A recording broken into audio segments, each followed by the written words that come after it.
Hello, my name is Lynn Parsons, and I would like to welcome you to my YouTube channel, Auntie Venom, where I discuss search and rescue experiences and search and recovery experiences, various missions over the years in places, and thought I would bring you somewhere where we could kind of maybe watch the sunset behind us. Little something pretty to watch while we listen. So the latest thing that's been on my mind is really kind of funny. A couple of days after I landed in country in 2007, the 10th Mountain guys were rolled up out of across the river from Owasant, and it was FOB Inchon or Cobb Combat Operating Post, Inchon. So I was new to the whole combat area.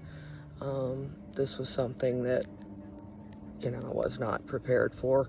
When I first went in, we were looking for one missing service member named Matthew Maupin.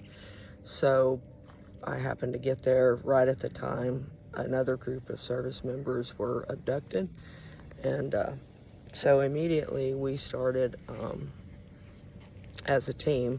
There were always 3 cadaver dog teams, human remains detection dog teams, tasked to cover Iraq and Afghanistan to search for, at various times in the beginning, one person.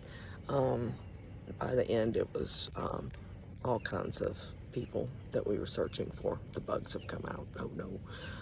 So anyway, I roll out as my first mission. As I'm going in, they've been telling me, these guys, you're going to be working with natural born killers. These guys are hardcore. And, I'm like, I'm scared. And so I get there, and yeah, they're hardcore. They're infantry. They've been out there for a long time. And, so my eyes are wide, and it's a learning experience, and for me and for them. And so anyway, we go out on our first mission and go out, and we're on foot patrol, which really, as a dog handler, should not happen. That just became later it became known that that's just too much. But anyway, we had gone out on mission and been out and ran out of water and just had all kinds of things going on. And one of our guys was having a heat issue. And so I'd been listening and paying attention. And so we've got our person in charge, who is a young man. And so we're out of water. This one guy's having a heat issue. I recognize the heat issue because I've had multiple heat issues already at this point. I've had them in a land navigation course. I've had them in searches in Florida. I've had them in Panama.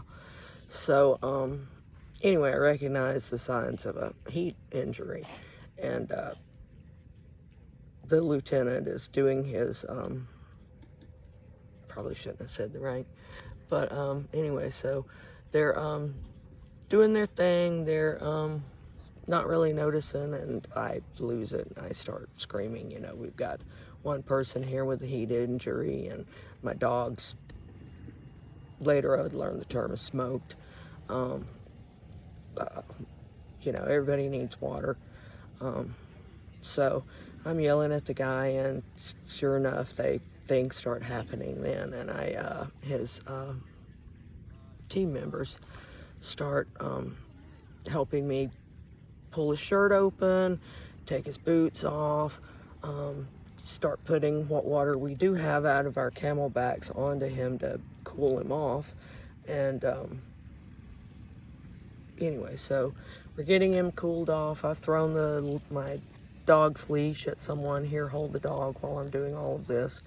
And anyway, we get to a pelican just landed. So we get to the